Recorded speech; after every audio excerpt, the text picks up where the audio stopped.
internet, nos mais diferentes pontos do Brasil e do mundo, pela iasd.org, não é isso? Eu acho que eu coloquei o microfone muito perto aqui, diminui, cadê o pessoal do som? Tá bom aqui? Deixa, mexe.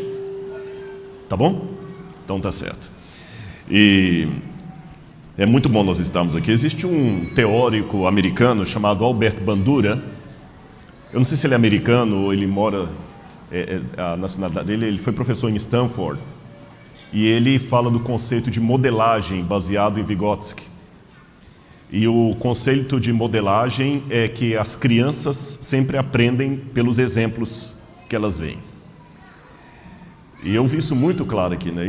E emociona a gente quando você vê as crianças assim se envolvendo.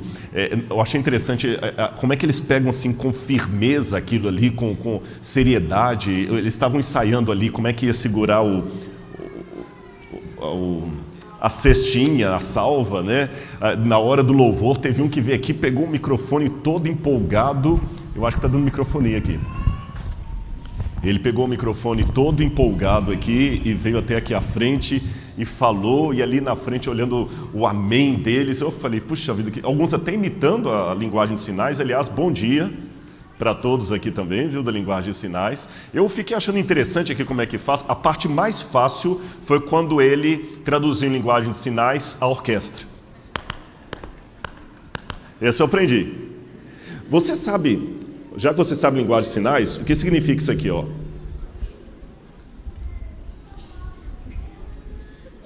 Tá vendo? Não sabe, ó. E tá no Rio Grande do Sul. Ah, tá certo. Mas eu falei em gauchês. Boca aberta? Não. Quem é gaúcho entende a piada. E como eu sou mineiro, não sou gaúcho, eu acho que em virtude disso eu recebi um pedido aqui.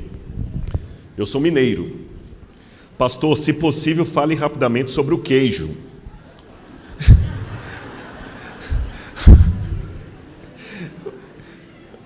É sério, o pedido é sério. Eu vou, infelizmente, ficar devendo esse pedido aqui, porque o horário está meio avançado. Eu não sou da área né, de nutrição. Eu estou apanhando aqui que estava dando microfonia. Agora, eu acho que eu coloquei muito perto aqui. Vê se está bom.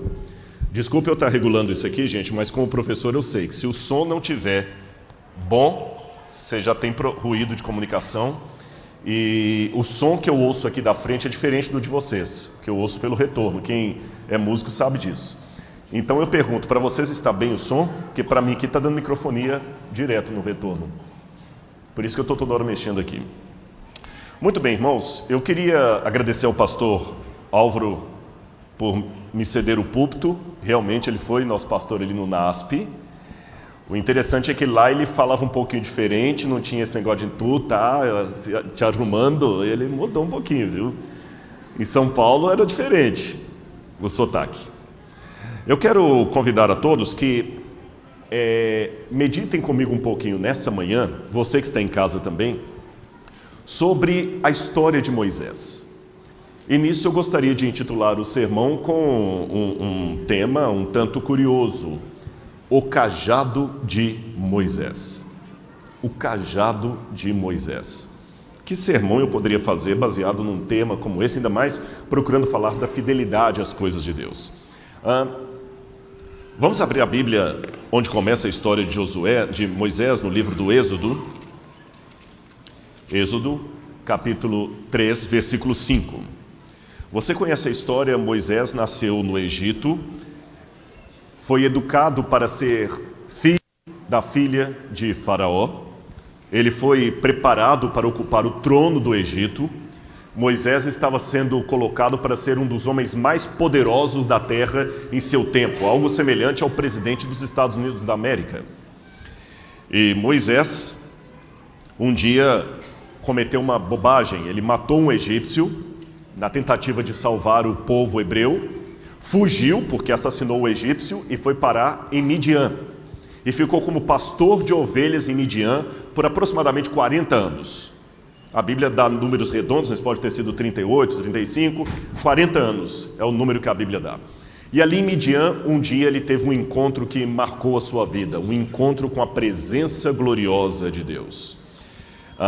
Êxodo capítulo 3, versículo 1, disse, eu vou ler do 1 até o 5. Apacentava Moisés o rebanho de Jetro, seu sogro, sacerdote de Midian, e levando o rebanho para o lado ocidental do deserto, chegou ao monte de Deus, a Horebe. Apareceu-lhe o anjo do Senhor numa chama de fogo, no meio de uma sarça. Moisés olhou e eis que a sarça ardia no fogo e ela não se consumia. Então disse consigo mesmo, irei para lá e verei essa grande maravilha, porque a sarça não se queima. Vendo o Senhor que ele voltava para ver, Deus, do meio da sarça, o chamou e disse, Moisés, Moisés. Ele respondeu, eis-me aqui. Deus continuou, não te chegues para cá. Como é que continua o texto? Tira as sandálias, porque esse lugar que você pisa é santo. Eu vou nessa manhã fazer várias análises da história de Moisés com vocês, com o que nós podemos pegar pela arqueologia. Antes, deixe-me dizer uma coisa para não ser mal interpretado. Eu acho que eu vou trocar, porque para mim está dando microfonia aqui e está incomodando. Pode ser?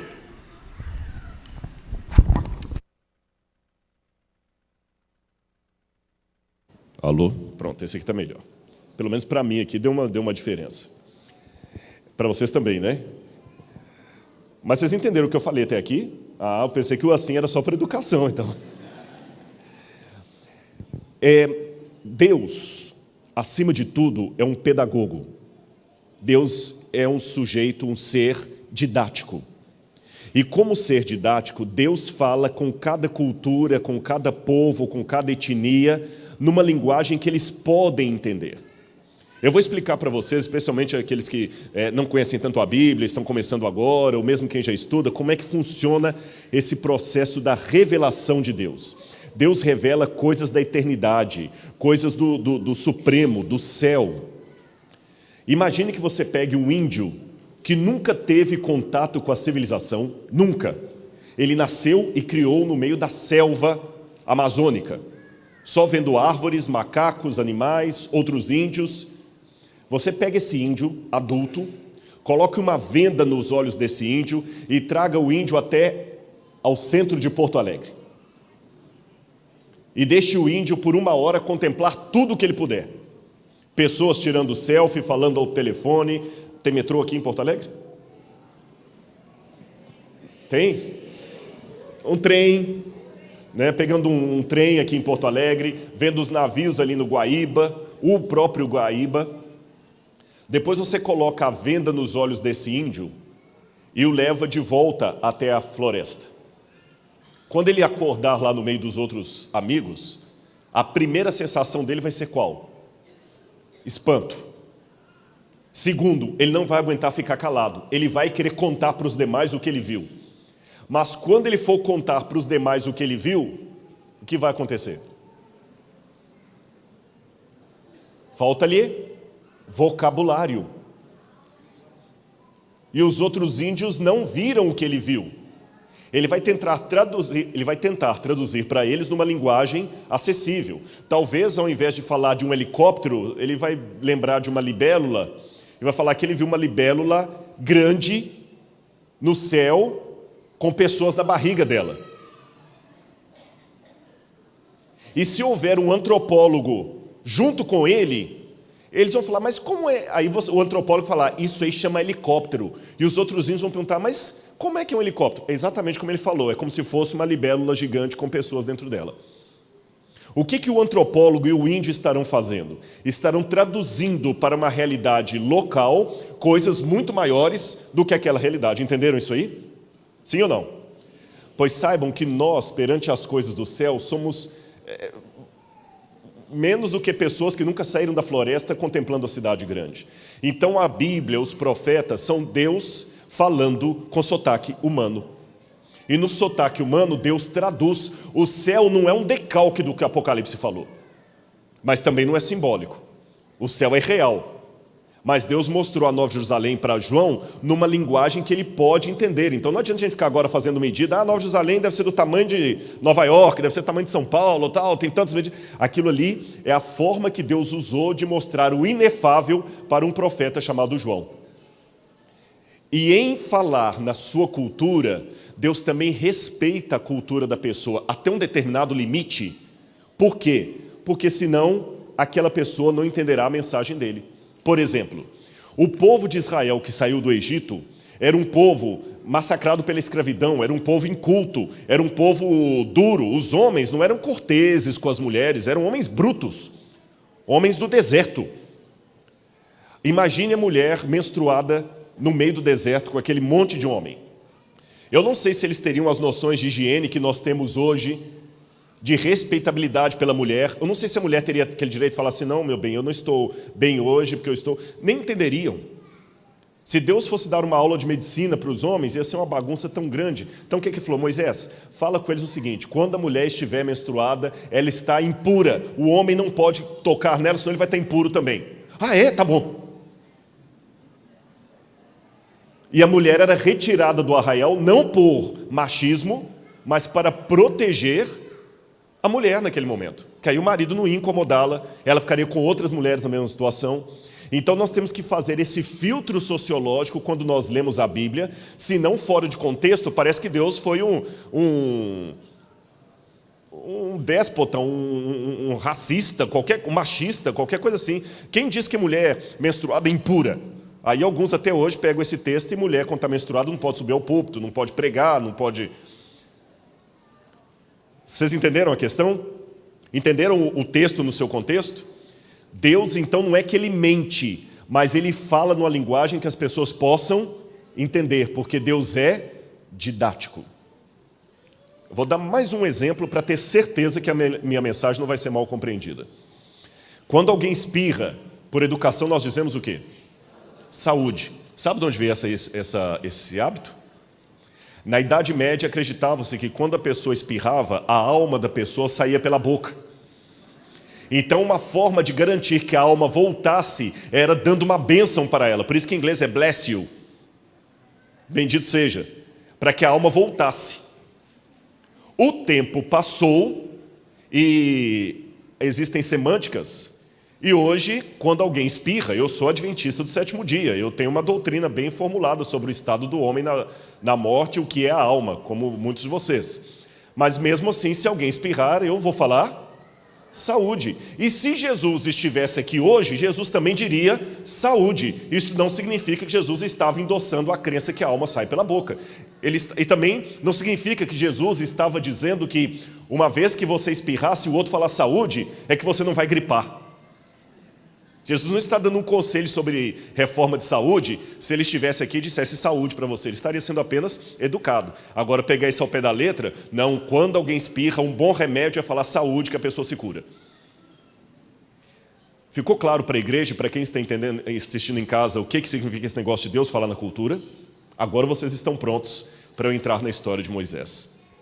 Moisés viveu por muitos anos no Egito, 40 anos. Depois mais 40 anos no deserto, em boa parte para desaprender as coisas erradas que ele aprendeu no Egito. Mas tem coisas que ficam, Eu até brinquei aqui com o pastor Álvaro, questão de sotaque. Eu posso morar 20 anos aqui no Rio Grande, a hora que eu abrir a boca você ainda vai ver o sotaque mineiro me traindo. Porque tem coisas que ficam com a gente, tá certo? Você chega e te perguntam sobre o queijo, é normal, eu sou de Minas. Então Moisés também, depois de tanto tempo ali no deserto, ainda tinha muita coisa que ele aprendera no Egito. E mais, quando você aprende na infância, aí fica mais grudado ainda na cabeça. Muitos de vocês, eu tenho certeza que nunca foram à Alemanha, mas falam alemão porque aprenderam com os avós na infância. E pode passar um tempão sem falar alemão, a hora que alguém fala, volta. Se você aprende a língua depois de adulto, você perde a fluência. Então Moisés tinha aquela cultura pagã ainda aqui. Então Deus falou, olha, eu vou falar com ele dentro dessa cultura pagã, não porque eu estou endossando isso, mas para que ele possa entender. O fato de Moisés tirar a sandália porque estava diante de Deus não era uma doutrina. Se fosse assim, eu deveria estar descalço ao pregar aqui hoje. Eu sei que os muçulmanos tiram o sapato quando entram na mesquita e outros grupos orientais, mas aqui, isso tudo é posterior a Moisés. Eu fiquei me perguntando, por que Deus mandou Moisés tirar as sandálias? Porque Moisés aprendera que diante de uma divindade não se pode estar calçado. Eu tenho lá no Museu do NASP uma réplica dessa pedra aí, a pedra de Narmer. Esta paleta de Narmer é uma placa, possivelmente era uma placa para cosméticos egípcia. Ela é datada da primeira dinastia egípcia. Então, Narmer foi o primeiro faraó do Egito, um dos primeiros ali do Egito. E o nome dele aparece, é o mais antigo escrito hieroglífico que nós temos, do faraó Narmer. E eu nunca tinha parado para prestar atenção numa coisa. Eu tinha essa palestra, já dei aula sobre ela, até que um dia desses, examinando a cópia que nós temos lá no NASP, me chamou a atenção, eu marquei ali com setas, que o faraó Narmer, que está destruindo um homem, aqui a foto não está mostrando, mas abaixo do pé dele estão os mortos inimigos. Lembra também na Bíblia, fala assim, vocês pisarão os ímpios debaixo das plantas dos vossos pés. Deus usa a linguagem que eles possam entender. Mas o que me chamou a atenção é que o Narmer está descalço. Ele está descalço. E logo atrás dele ali tem um outro escravo segurando nas mãos as sandálias dele. Eu falei, será que não tem aqui uma pista por que Narmer, egípcio, Moisés, egípcio, por que Moisés tirou a sandália? Aquele pássaro que aparece à minha direita, à direita também de vocês, é o Horus, o deus falcão. O Horus é o que está dando para ele a vitória. Engraçado que ele tem a vitória também descalço, com alguém segurando as sandálias dele. Aí eu encontrei uma tese doutoral de Amy Calvert. Ela fez uma tese em egiptologia, exatamente sobre a arte no passado. E ela começou a olhar vários desenhos das paredes dos sarcófagos egípcios, do livro dos mortos, etc. E ela percebeu o seguinte, que sandálias normalmente não são usadas quando há uma descrição da presença divina, especialmente quando Deus é apresentado como dando algo ao rei. Agora, o interessante é que no mundo dos vivos, quando vai estar diante da divindade, o egípcio usava uma sandália assim, branca. Ele ficava descalço, ou quando Deus aparecia manifesto para ele assim, ao vivo e a cores, ou quando ele estava no mundo dos mortos. Então, das duas, uma. Moisés, no início, pensou, ou um Deus glorioso está aparecendo por mim, ou eu morri. Porque ele está mandando eu tirar o sapato. Entenderam então por que Deus manda tirar o sapato? Olha, quem está aparecendo para você aqui é o próprio Deus. A seguir, tem uma coisa que me chama a atenção. Quando Deus fala com Moisés e diz assim, você vai ao Egito, vai tirar o meu povo do Egito, Moisés faz uma pergunta para ele que está no verso 13. Disse Moisés a Deus, eis que, quando eu vier aos filhos de Israel e lhes disser, o Deus de vossos pais me enviou a vós outros, eles me perguntarem, qual é o seu nome? Que lhes direi? A pergunta faz sentido, faz ou não faz? Olha, o povo ficou 200 e tantos anos no Egito, uma boa parte disso aí como escravo. Eles já esqueceram do Senhor. Qual é o teu nome? É uma pergunta legítima, mas Deus se recusa a dar o nome dele. Deus se recusa. Ele fala, olha, diga que o eu sou o que sou, te enviou. Quando também Jacó luta com o anjo também, que ele pergunta qual é o teu nome, o anjo, por que você me perguntas a respeito do meu nome que é maravilhoso? E eu também fiquei me perguntando, irmãos, por que Deus não revelou o nome dele? Qual o problema? Qual o problema de Deus falar assim, não, tá bom, meu nome é Yahweh, ou Hashem, para não pronunciar o nome de Deus de maneira, né? Meu nome é Hashem, ou Adonai. Não quis dizer o nome. Por que Deus reluta em dizer o seu nome? De novo, eu fui à história egípcia para tentar encontrar o pano de fundo disso. E o que eu descobri foi interessante. Os egípcios tinham o nome como sendo parte da pessoa. O nome fazia parte da pessoa. Tanto é que quando você queria matar uma pessoa, você riscava o nome dela. E Moisés, quando pede a Deus para perdoar o povo, o que ele fala? Perdoa esse povo ou risca o meu nome, quer dizer, mate-me. Acabe com a minha existência. E na cultura egípcia, que ainda estava presa no subconsciente de Moisés, conhecer o nome real de uma divindade e pronunciá-lo é ter o controle sobre essa divindade. Entende? Então, tanto é que daqui a pouquinho eu vou falar com vocês da luta no mundo dos mortos, na luta de Sete contra a serpente, a Pepe. E Sete consegue destruir a serpente porque ele conhece o verdadeiro nome dela. Os sábios egípcios, os magos do Egito, eles sabiam o nome verdadeiro da divindade. E na cultura deles, quando eles estavam fazendo lá os rituais, eles pronunciavam o nome verdadeiro da divindade e a divindade então era obrigada a obedecer. Por isso que uma oração feita por um sacerdote egípcio era maior do que a oração feita por alguém que não fosse religioso. Porque alguém não religioso falaria assim, ó grande Horus, ajude-me. Mas o sacerdote ia falar assim, ó grande, ia citar o nome verdadeiro de Horus, não tinha como Horus não atender. Saber o nome verdadeiro de uma pessoa era ter o poder sobre ela. Em alguns casos, até poder matá-la. Tanto é que os egípcios, eles tinham 2 nomes. Sabiam disso? Quando a pessoa nascia, ele tinha um nome público e tinha um nome secreto, que é essa serpente que aparece aqui no lado, a Renenutet, essa serpente, essa cobra, era uma divindade que protegia o nome da pessoa. E o egípcio, ele guardava o nome real dele, então se eu fosse um egípcio na época de Moisés, vocês me conheceriam como Rodrigo, mas eu teria um nome secreto, que era o meu nome verdadeiro, que ninguém sabia. Por quê? Na cabeça deles, se o meu nome secreto fosse José, e alguém soubesse o meu nome secreto, e escrevesse o meu nome num bonequinho de argila, quebrasse esse boneco, queimasse ou enterrasse, eu teria morte eterna. Vamos pegar a cultura.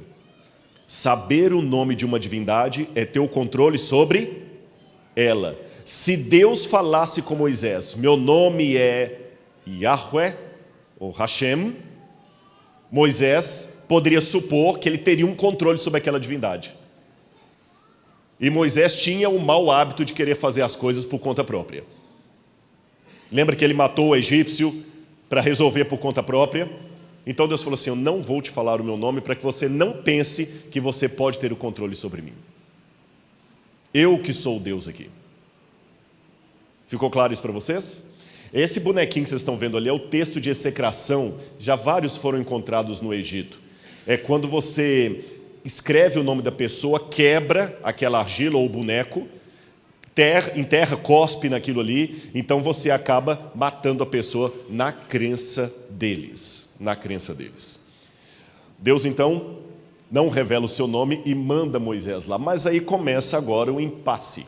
Moisés tem medo de chegar até o faraó, ele não se sente capacitado, e Deus faz aquela pergunta básica para ele em Êxodo capítulo 4, verso 2, Moisés, vai lá, não posso, Senhor, eu já estou aqui, o que você tem na sua mão? E o que Moisés responde? Um cajado, uma vara. Algumas Bíblias trazem uma vara, outras Bíblias trazem um cajado, no hebraico é a palavra mater. O que era o cajado? Antes de eu continuar, deixe-me abrir um parênteses aqui, que é uma pergunta que muita gente faz. Qual dos cajados foi miraculoso? O de Moisés ou de Arão? Quer ver? Abra a Bíblia comigo em Êxodo capítulo 7, versículo 9 e 10. Êxodo capítulo 7, versículo 9 e 10. Quando Faraó vos disser, fazei milagres que vos acreditem, dirás a Arão, toma o teu bordão e lança-o diante de Faraó, e o bordão se tornará em serpente. Então Moisés e Arão se chegaram a Faraó e fizeram como o Senhor lhes ordenara. Lançou Arão o seu bordão e ele se tornou em serpente. Muita gente pensa que foi Moisés que jogou, foi o de Arão. Quando você vai no verso 20 também, a praga também, a primeira praga, foi o cajado de Arão. Olha o que diz aqui. Fizeram Moisés e Arão como o Senhor lhes havia ordenado. Arão, levantando o cajado, ou o bordão, feriu as águas que estavam no rio. Eu, particularmente, vou dar para vocês a minha interpretação. Não sei se eu estou certo, é a hipótese que eu trabalho. Na minha interpretação, era o mesmo cajado. Tá bom? Era o mesmo cajado. Por que eu cheguei a essa conclusão? Em primeiro lugar, eu tenho os versículos ali. Quem quiser cópia desse PowerPoint depois, eu deixo lá no computador da igreja. Só você trazer um pendrive. O pessoal pode passar os slides, pastor, sem problema nenhum. Eu acho que é importante. Tem gente que fala assim, mas você não se importa de pegar o sermão e copiar? Eu falei, o sermão não é meu, é de Deus. E quanto mais falar, o que foi que você pediu à igreja aqui? Não é para se reunir para pregar o evangelho? Se eu ficar com ciúme do sermão que eu prego, que ninguém pode... O que eu não posso fazer é que muita gente fala assim, até ontem eu falei, né? Me passa por e-mail. Eu não tenho condição, irmãos. Imagina se eu soltar o meu e-mail, é uma média de 30 por dia. Eu não consigo responder nenhum nem dois, e a gente tem outras coisas para fazer além de responder e-mail. Por isso que eu não posso prometer dar o meu e-mail para eu te passar mensagem, material. Infelizmente, é desumano eu tentar fazer isso. É impossível. É impossível. Mas eu não tenho ciúme do meu sermão, no sentido que você não possa pegar o PowerPoint ali na igreja e copiar. Não tem problema nisso. A verdade é de Deus, não é minha. Não é isso? E depois você pode pegar, reanalisar, olhar os versos. Então, por que eu penso, eu particularmente, que o cajado era o mesmo? Porque Deus fala com Moisés, esse cajado que você está na mão agora, aquele que virou serpente, você vai levá-lo diante de Faraó. Então, se é o que ele levou diante de Faraó, só pode ser o mesmo. Depois também, na outra passagem, quando assim, o cajado era intercalado entre Moisés e Arão. Em alguns versos Deus fala para Moisés erguer o cajado, em outras fala para Arão erguer o cajado. E no final, quando Moisés fere as águas de Meribá, diz que o cajado de Arão, ou a vara de Arão que havia florescido, foi colocada diante do Senhor. E lá no final, quando Moisés vai ferir a rocha em Moriá, diz que ele pegou o cajado que estava diante do Senhor e feriu a rocha 2 vezes. E não era para ele fazer isso, né? Ferir a rocha. Então ali, por isso que eu acho que era o mesmo cajado. Mas foi só uma curiosidade para vocês continuarem. Agora, falando em cajado, você se lembra que quando eu mostrei a imagem do Narmer, ele tinha na mão o quê? Uma vara. Uma vara. O que seria essa vara que Moisés também tinha na mão e como ela era importante no Egito? Vamos abrir a Bíblia em Gênesis, capítulo 46, versos 33 e 34. Gênesis 46, versos 33 e 34.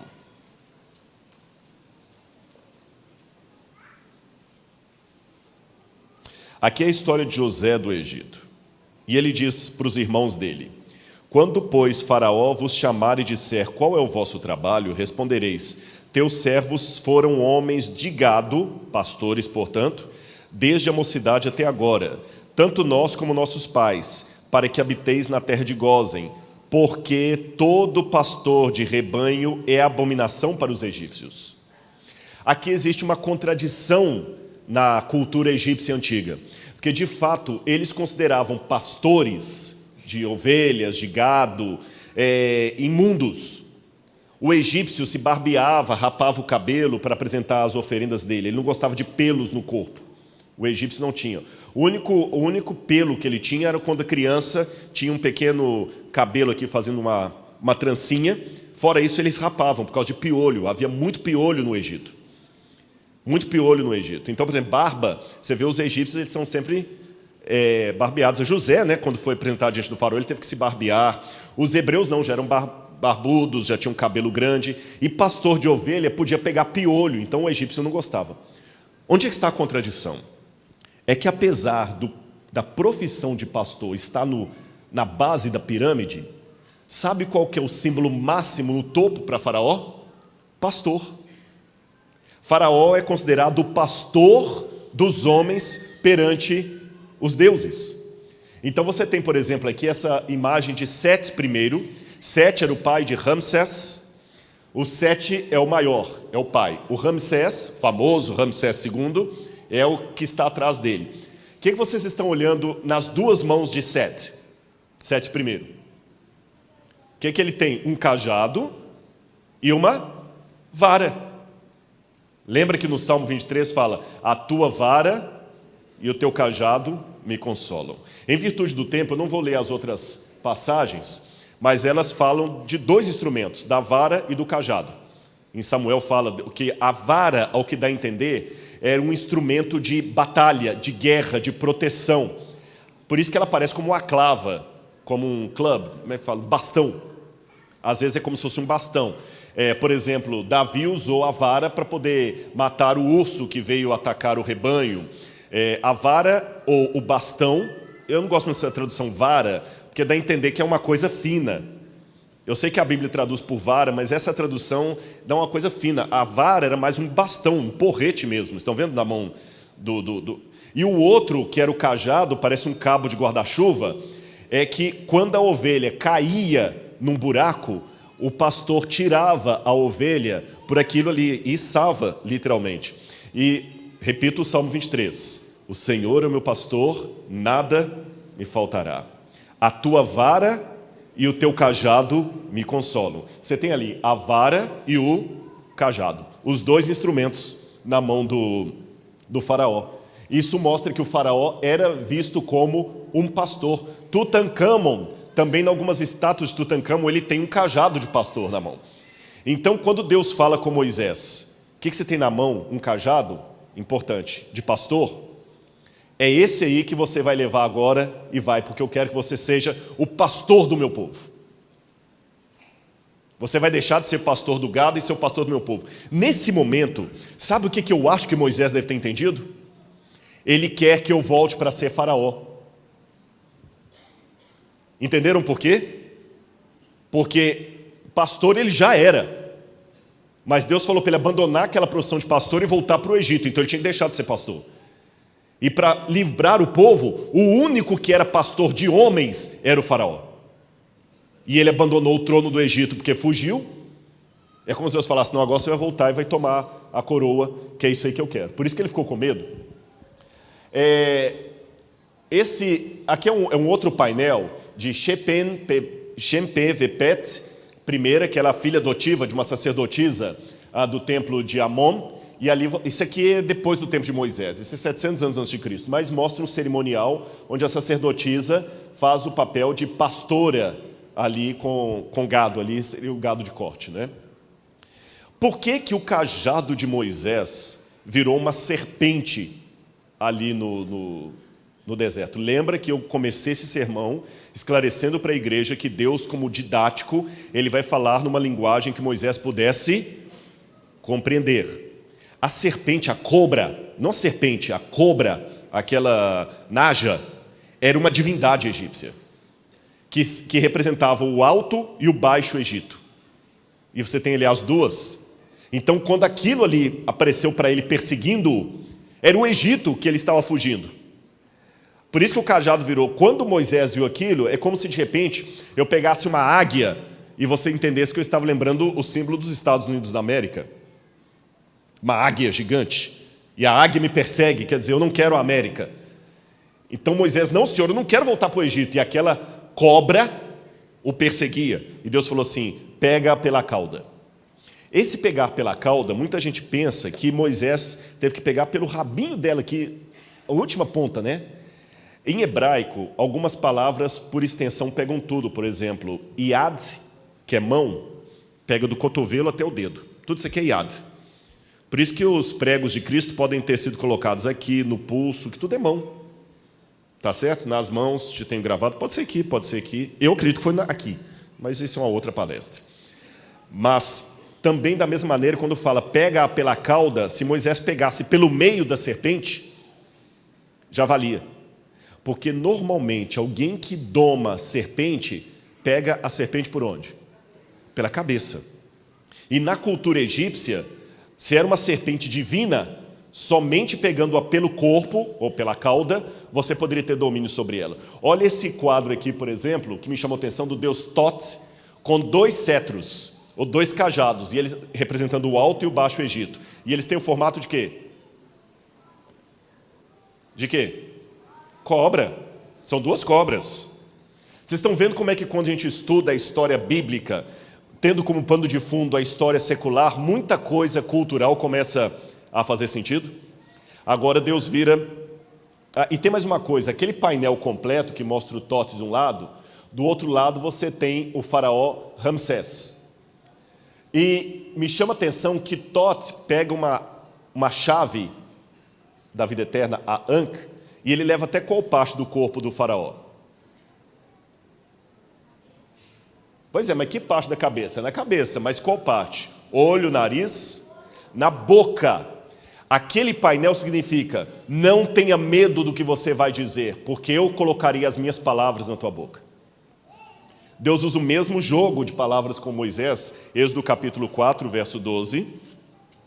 Êxodo capítulo 4, verso 12. Vai, pois agora eu serei com a tua boca e te ensinarei o que hás de falar. Como Deus é maravilhoso, Ele vai falando com a pessoa dentro de um jeito que ela possa entender. Ele fala com uma criança de 5 anos de um modo como uma criança de 5 anos entende. Ele fala com uma pessoa de 80 daquele modo.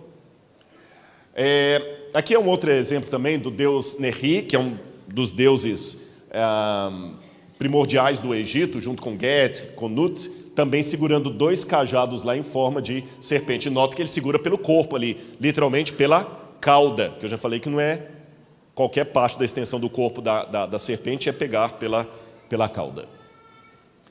Agora, Êxodo 7, verso 1, tem uma passagem estranha. Deus fala com Moisés assim: tu serás Deus para Faraó. Eis que te constituí. Aqui o tradutor deu uma amenizada. Como Deus? No hebraico não tem essa expressão como. No hebraico diz, eu te constituirei Deus para Faraó. Mas por que Deus foi tão enfático?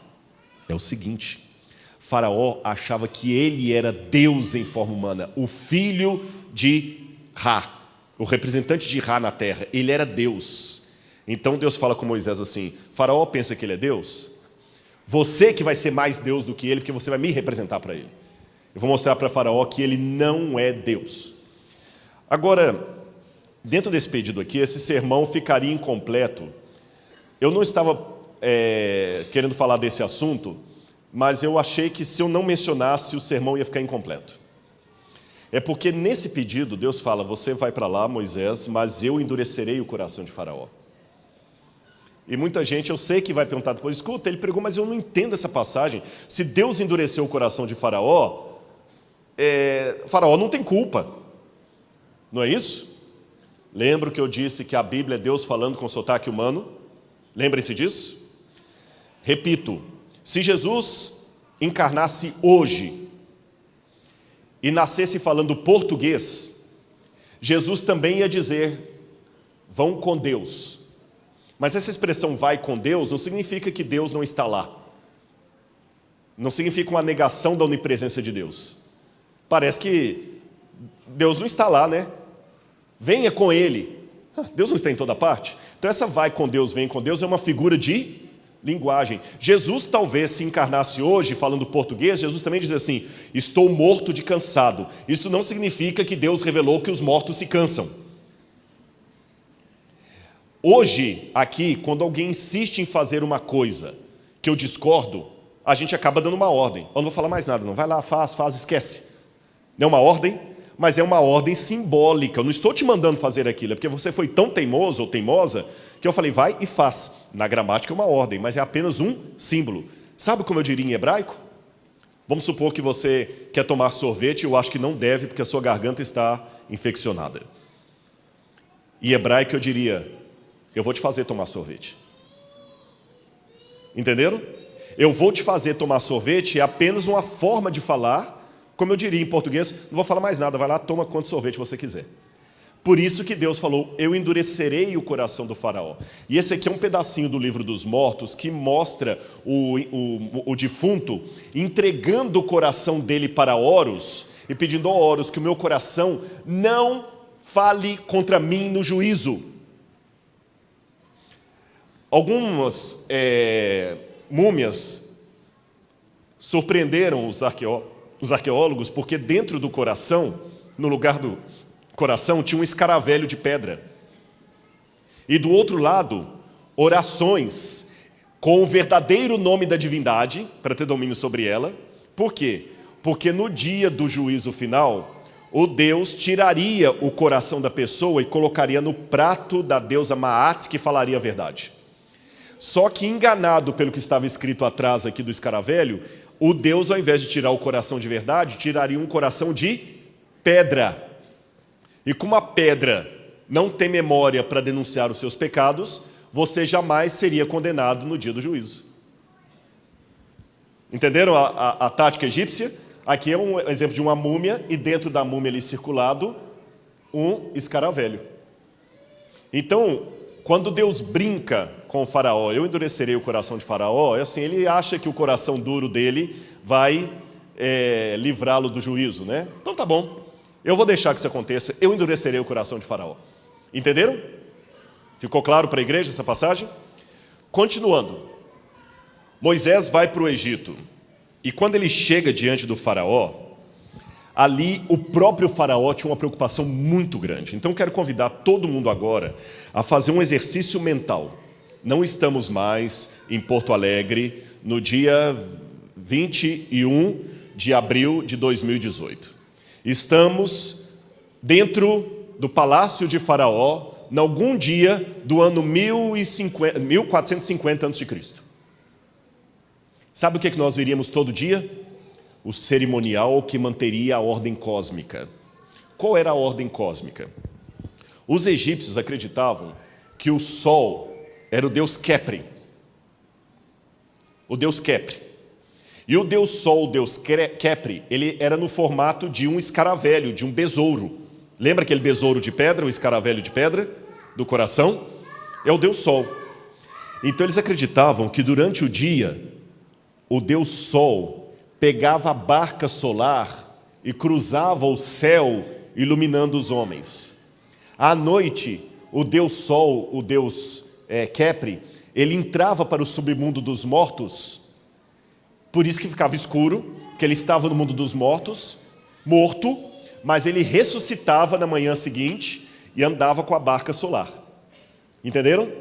De onde que eles tiraram essa ideia que o sol vai numa barca no céu e entra para o mundo dos mortos debaixo da terra e volta? De onde tiraram isso? Vocês vão rir um pouco agora, mas antes de rir, deixa eu falar uma coisa. Eu estou com um pequeno problema, porque eu sei, o pastor já me adiantou e não é culpa dele, que meio-dia eu tenho que parar porque tem um problema do estacionamento. Eu vou ver como é que eu faço aqui, porque eu preciso pelo menos uns 15, 20 minutos e faltam 5 para meio-dia. Eu vou tentar aqui, tá bom? Então, quem tiver problema de carro preso, tenha paciência só de uns 10 minutos com o pregador, tá bom? Não posso fazer isso. Vai que o carro de alguém que está precisando... Tem visitas aqui, não tem? Quantos são visitantes? Que não, vem, pode levantar a mão, não vou pedir nada, não. Isso. Imagina, você está... Tem até medo da igreja hoje, vai pedir dinheiro, né? Não. Imagina se agora eu levo o sermão até 2 horas da tarde. Você não volta nunca mais aqui, o cara não para de falar. Vamos ver então, exercício de professor. Qual é o nome do Deus Sol mesmo para eles? Khepri, parabéns, gostei. É ele que é o irmão do Tiago? O pai dele falou assim, olha, quando você teve aqui uns 10 anos atrás, o meu menino Tiago foi apresentado ali na igreja e ele falou que queria ser arqueólogo. Eu falei, que legal, ele virou? Não, ele está fazendo curso de odontologia.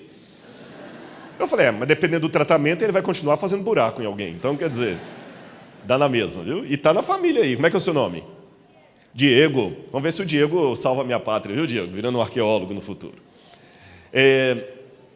O deus Khepri, qual que era o inseto que representa o deus Khepri? Escaravelho ou besouro. Por que eles tinham essa ideia? Agora vocês vão rir um pouquinho. Esse besouro tem no Brasil. E ele tem um costume curioso. Ele pega as próprias fezes e faz uma bola com essas fezes. E ele tira aquela bola de fezes do buraco e sai rolando. Não é isso? Ele sai rolando aquela bola de fezes e joga num outro buraco. Isso é um mecanismo da natureza muito interessante, porque naquela bola de fezes existem sementes que acabam plantando, ele acaba plantando e cultivando a terra. Então os egípcios viam esse besouro rolando aquela bola de fezes de um buraco para o outro e imaginavam que o sol também é como se fosse o grande besouro, Khepri, rolando o sol até entrar de novo debaixo da terra. Aqui, ó, por isso que nos papiros você vê desenhado o besouro com a bola do sol em cima. Muito bem, só que quando ele passava por baixo no submundo dos mortos, havia um Deus tão mau, que ele fazia guerra para matar Khepri. Esse Deus chamava-se Apófis ou Apep, a serpente do mal. Essa divindade ela é tão má, que no Egito nunca se encontrou um culto a ela. Eu não vou entrar em detalhes aqui, mas eu trabalho com a hipótese, isso pode ser uma outra oportunidade de falar com vocês, do que eu chamo de tradição adâmica. O que Deus revelou para Adão passou para os filhos deles, e as culturas pagãs pegaram a revelação de Deus, só que eles acabaram falsificando, mas até brincar aqui do dinheirinho falso, o falso imita o verdadeiro. Então eu não devo me surpreender de encontrar no mundo pagão resquícios da verdade que Deus revelou para Adão, porque se o mal tenta anular a verdade, ele falsificar a verdade, ele pegar algo da verdade para distorcer, concordam comigo? E aí que vem a ironia de Deus, porque em distorcendo a verdade, o inimigo acaba preservando alguns sinais de verdade, de modo que não importa em que lado do mundo você esteja, em que segmento, sempre haverá algum foco de verdade para você ali. Deus atinge todo mundo. E esses povos sabiam que o arqui-inimigo dos deuses, porque eles eram politeístas, era uma serpente chamada Apep, que também é traduzida como um velho dragão do mar. E essa serpente Apep, o dragão do mar, é a representação de todo o mal. Aí você vai virando, até chegar no Apocalipse, o dragão, a antiga serpente, a besta que sai do mar, o Leviatã do livro de Jó, né? Aquela coisa toda, o grande inimigo, e ele tenta matar o deus Khepri. A batalha lá embaixo é tão grande, que até Set, que é o deus das trevas, se une a Khepri para ajudá-lo na batalha. E tem um outro deus, uma cobra, que é a Mehen. Está vendo ali dentro da casinha do deus Set? Tem uma cobrinha. Aquela cobra é do bem. Até ela ajuda na batalha. E a grande Apep está aqui fora. Está vendo a cabeça dela aqui fora? À direita aqui, ó. Essa é a barca solar. Aqui de novo você tem o deus Set, o Khepri ou Horus sentado ali, que é o sol, e ele matando a serpente. Então, quando ele mata a serpente, o barco consegue renascer e eles atravessam. Para os egípcios, um período de nublado, embora não chove no Cairo, mas lá no norte sim, um período nublado de chuvas era medo, porque significa que Khepri estava morto. Um eclipse para eles, a escuridão, é o fim do deus Khepri, o maior deus do panteão deles, o deus dos vivos, o Horus. Então, todos os dias, para garantir que a batalha fosse vencida, o que acontece? Os deuses do Egito, todos entravam no barco, todos os deuses do Egito entravam no barco e ajudavam Khepri a derrotar a grande serpente. E os sacerdotes de Faraó tinham que, na madrugadinha, logo no amanhecer do dia, fazer encantamentos. Eles pegavam a serpente, faziam de argila, colocavam no chão, cuspiam nela, quebravam, batiam com o pé sobre ela, quebravam, cuspiam, pronunciavam o nome verdadeiro dela, e assim os sacerdotes de Faraó garantiam a vitória do Deus lá embaixo. Entenderam isso? Agora, qual é o grande poder que faz Aliás, eu queria mostrar isso aqui. Esse é o deus Set, na forma de um gato, matando a serpente que está impedindo o caminho da árvore da vida. Isso é egípcio. Vocês verem como é que a revelação que Deus deu a Adão realmente foi mais do que bíblica. Lá a serpente acorrentada, porque eles acreditavam que haveria um tempo em que a serpente seria finalmente acorrentada. No Apocalipse você vê lá o dragão foi colocado sob cadeias. E o que garantia a vitória? Havia uma força anterior aos deuses, que os deuses do Egito têm um começo, eles não são eternos e eles podem morrer. Essa força cósmica sideral, chamada Reka, é o que a gente traduz por magia. Então, na mentalidade dos egípcios, produzir uma magia não era um truque de mágico de David Copperfield. Era saber que o poder estava com você. Por isso que Deus falou com Moisés: você vai lá e vai produzir uma magia na frente de Faraó. Deus usou aquilo naquele tempo, porque aquilo é que precisaria para convencer o Faraó e as pessoas que Deus estava. Por isso que Deus, naquele tempo, fez Moisés fazer o cajado virar cobra, e hoje Deus não opera assim. Tem gente que pergunta, por que na Bíblia tem tantos milagres, Deus abre o mar vermelho, e hoje não acontecem essas coisas? Porque Deus dialoga com cada povo, com cada época, na sua linguagem, com o que eles precisam. Hoje a ideia é outra. Hoje, pelo contrário, eu até digo, não fique indo atrás de um culto, de uma igreja, de um pregador, só porque ele opera milagres. Porque se for assim, é interessante, você vai na igreja A, ele opera um milagre lá, aí você vai na igreja B, o outro também opera um milagre, e o da B fala mal do A. Um recebe uma facada lá e mostra a camisa ensanguentada, que as pessoas agora são curadas porque tocaram na camisa dele. E ele está vendo, é de Deus, porque como é que o outro foi curado porque encostou na camisa ensanguentada do apóstolo? Aí você muda de canal, tem um outro canal lá, de um outro também, que fala que ele tem um óleo santo ungido em Israel e que a mulher curou de AIDS tocando o óleo santo, e ela dá o testemunho. E aquele que tem o óleo santo fala que o da camisa é do capeta, e o da cabeça fala que é o outro. Aí se abandona os dois e vai para o espiritismo. Aí no espiritismo alguém vai e manda uma mensagem psicografada de alguém que morreu, contando com detalhes, coisas que só você e a pessoa sabiam. Você fala assim, só pode ser de Deus, porque é a mensagem da minha mãe, a letra é dela e ela já morreu. Aí você sai do espiritismo e o espiritismo fala que os outros dois lá são charlatães. Aí você deixa o espiritismo esses dois, você vai até Fátima, e lá em Fátima eles falam de um milagre que Nossa Senhora apareceu em Fátima e curou várias pessoas. Então eu digo assim, não estou indo contra nem o catolicismo, nem o espiritismo, nem as religiões que eu mencionei aqui. Eu estou apenas dizendo que não siga uma igreja ou uma religião apenas porque ali faz milagre. Isso é pouco. Vocês entenderam o que eu quis dizer? Eu não fiz nenhuma denúncia à religião nenhuma aqui. Se algum dia você quiser virar adventista porque alguém foi curado aqui dentro, eu falo, não se torne adventista.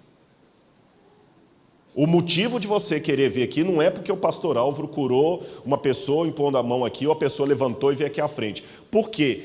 O que eu quero dizer com isso é simplesmente o seguinte, preste atenção para você não pensar que eu estou atacando outras religiões aqui. Milagres e eventos miraculosos não devem ser a razão para você ficar naquele movimento. Porque essa mesma razão será apresentada por alguém de outro movimento que vai falar que aquele que você está é do diabo.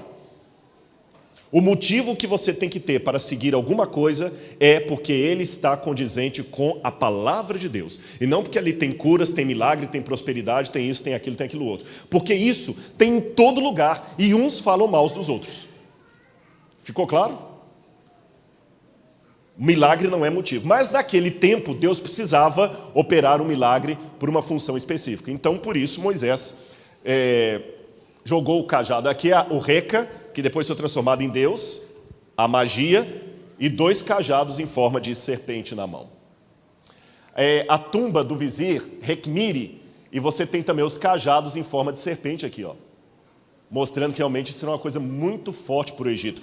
Olha os sacerdotes segurando cajados em forma de serpente. Por isso que Moisés, quando ele joga o cajado no chão, tinha que se transformar, era numa serpente mesmo, não podia ser outra coisa. Aí o que Faraó faz? Os meus sacerdotes, a meu mando, porque eu sou Deus, eu mando neles, eles obedecem, também fazem isso. Transformam o cajado em serpente. E também viraram serpente. Mas a Bíblia diz que a serpente do cajado de Arão, ou Moisés, engoliu as outras. Por que engoliu? De novo eu vou no Egito e encontro a resposta. Quando você vai nos textos das pirâmides, fala do faraó como sendo aquele que come a sua magia e cospe as suas almas. Tá certo? Aquele que come a sua magia. Quando você pega outro texto do Egito, das pirâmides também, de 2400 a.C., lá fala... o rei, ou faraó, é aquele que come os homens vivos e os entrega aos deuses. Ele que come ou devora a sua reca, a sua magia. Nos textos dos sarcófagos dizem, eu tenho engolido as 7 serpentes urais. O livro da vaca celestial fala: eu me guardo contra aqueles que fazem essas coisas e tal. Eu sou aquele que os engole. Então, nos egípcios, você podia até fazer uma mágica, mas se a da outra te engolia, porque a do outro é que é o poderoso. Por isso que tinha que engolir mesmo. O faraó ficou desesperado, porque aquilo que a vara de Moisés engoliu era justamente o cerimonial que eles precisavam ter durante a noite para permitir que o Kepri pudesse vir. Mesmo assim, Faraó foi duro, não aceitou. Teimoso, síndrome de Deus, como muita gente tem até hoje. Resultado, no dia seguinte, vieram as pragas. E por que as pragas? Se você olhar na Bíblia, cada praga atinge em cheio uma divindade egípcia. Lembra que eu falei que no barco solar todos os deuses entravam para ajudar Kepri a batalhar contra a serpente? O que estava acontecendo no Egito nos dias seguintes mostrava que a batalha dos deuses egípcios estava sendo perdida. Era o Deus de Israel que poderia salvá-los. E qual foi a 9ª praga? Vocês se lembram? Pode olhar na Bíblia, pode colar. A 9ª praga. A 9ª praga do Egito. Trevas. O que eu falei com vocês que os egípcios, quando tinha um eclipse e tudo escurecia, eles entravam em pânico porque o deus Kepri estava sendo morto. E Deus, como clímax das pragas, escurece tudo. E no dia seguinte, os primogênitos do Egito morrem. Inclusive nós temos aqui, eu acho que eu pulei, tinha algum ponto aqui, tinha o livro, o papiro de Pulver, que está na biblioteca de Leiden, na Holanda, e esse papiro é um documento egípcio que menciona pragas terríveis caindo no Egito, e fala que o rio Nilo se tornou em sangue, fala que os mortos estavam sendo acumulados aos montes, que havia trevas sobre a face do Egito. Então nós temos uma comprovação fora da Bíblia de que as pragas são históricas. Pena que faltou o slide do papiro e Pulver, tá bom? Bom, o que eu concluo então com esse sermão? Primeira coisa que eu concluo. Quando eu olho o cajado de Moisés, eu noto que ele trouxe muita coisa boa, mas também trouxe problemas para Moisés. O cajado foi aquele do qual ele fugiu quando Deus apareceu para ele. E o cajado foi aquele que acabou mostrando as fraquezas do próprio Moisés. Foi com o cajado que ele, impaciente, feriu 2 vezes a rocha quando não deveria. O mesmo instrumento que, por um lado, ajuda, por outro lado, traz problemas.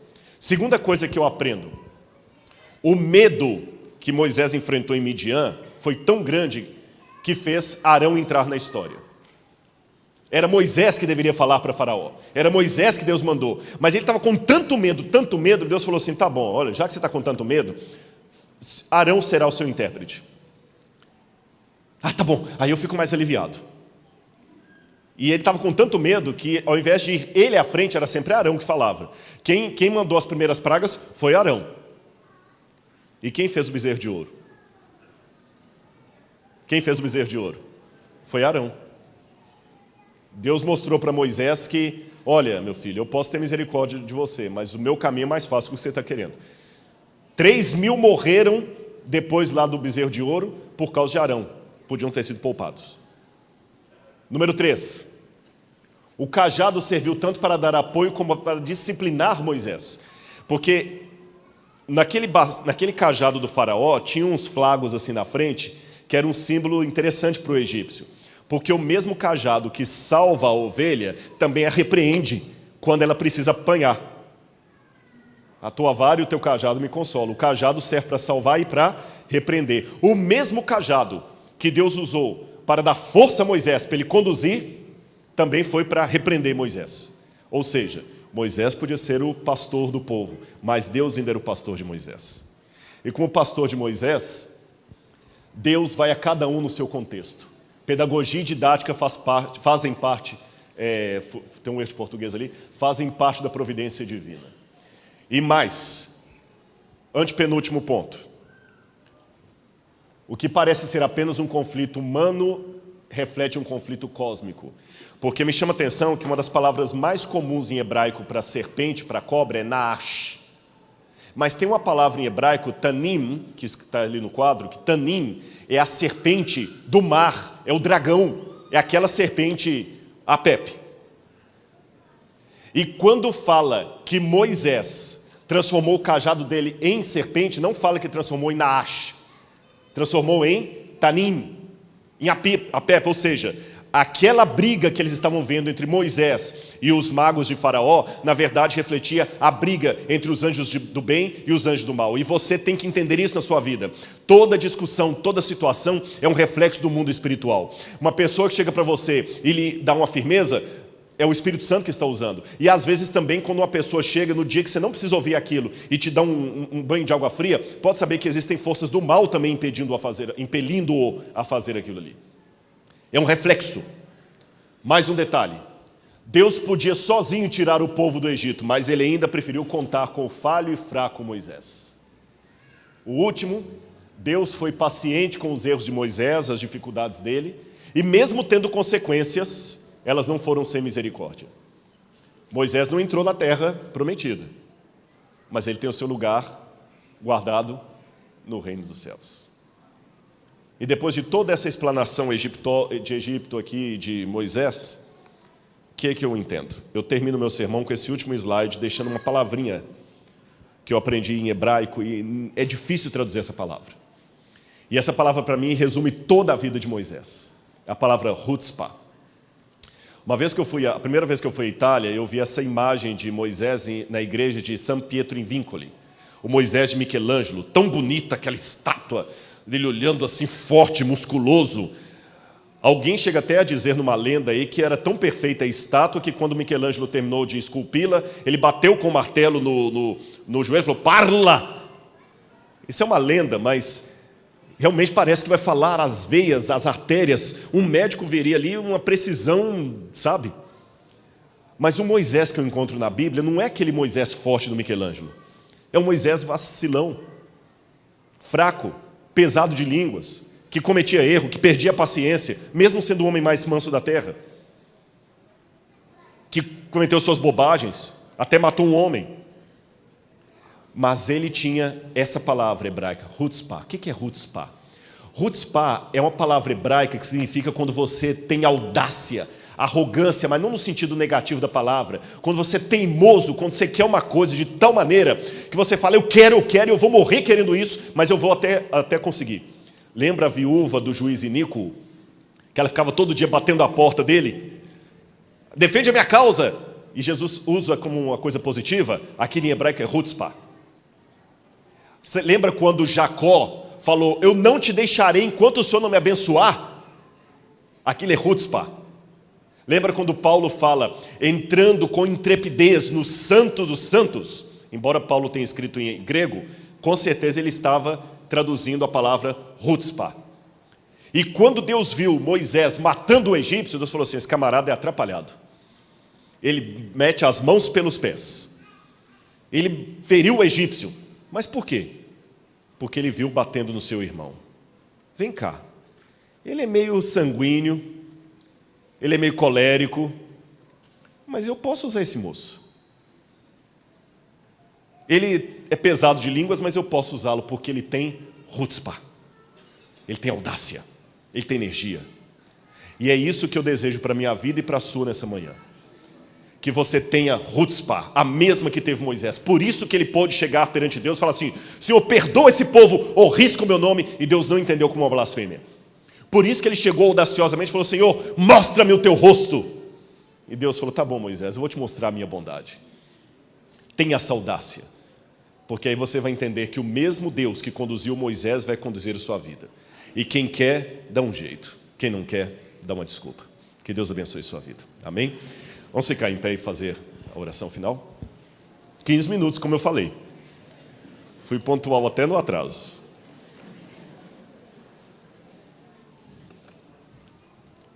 Oremos então. Amado Senhor, muito obrigado pelo momento que tivemos estudando a Tua Palavra. Obrigado, Senhor, pelas pessoas que estavam atentas aqui, aqueles que estão nos acompanhando de casa também, dos mais diferentes pontos do Brasil e quem sabe do mundo. Queremos aprender, Senhor, a ter essa audácia de Moisés, essa chutzpah, porque nós somos fracos, Senhor. O Senhor não precisa de nós, mas ainda assim prefere contar conosco. O Senhor é todo-poderoso. E como Moisés no Horebe, nós também te suplicamos, mostra-nos a tua face. Como Moisés, Senhor, nós metemos as mãos pelos pés, erramos, às vezes damos demonstração de poder, às vezes de fraqueza, às vezes damos demonstração de paciência, às vezes de impaciência. Mas como Moisés, somos pessoas que amamos o teu nome. E se o Senhor tem uma missão para nós aqui hoje, para nos levar ao Egito, para tirar o teu povo de lá, usa-nos pelo teu poder. Porque o cajado é apenas um símbolo, mas o verdadeiro poder vem de Deus. Pena que os faraós desse mundo não entendem isso. Mas um dia, Senhor, queremos ver o nosso Jesus voltando nas nuvens com poder e grande glória. E nesse maravilhoso momento, conhecer personagens, heróis do passado como Moisés. E que estejamos na multidão dos teus filhos, ó Pai, é o meu desejo, é a minha oração, em nome de Jesus. Amém, Senhor.